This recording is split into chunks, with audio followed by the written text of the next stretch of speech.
You think you know the Middle Ages, kings, knights, castles in the mist, stories of honor, chivalry, shining armor, and noble quests. But those are fairy tales, polished by time and fantasy.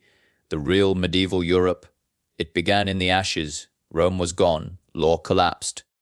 The world shrank into villages of fear, superstition, and hunger that bit harder than any sword. People prayed because prayer was all they had, not for glory, for survival. A good harvest meant life. A single rotten season meant entire families vanished. Not into legend, into the dirt.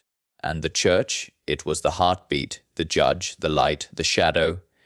God was everywhere. Hell was real, and salvation could cost more than gold.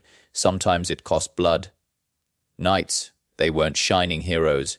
They were armored storms.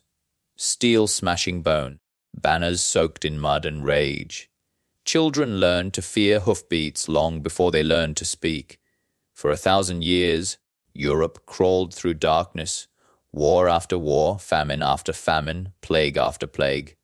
Villages burned, kingdoms crumbled, and the only constant was uncertainty. Imagine sleeping to the sound of wolves and waking to the sound of church bells warning of death.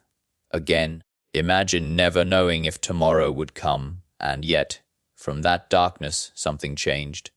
Brick by brick, hope returned. Cities rose. Knowledge sparked again. Scribes whispered truth into parchment. Builders carved faith into stone.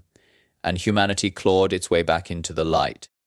Medieval Europe wasn't an age of romance. It was an age of survival.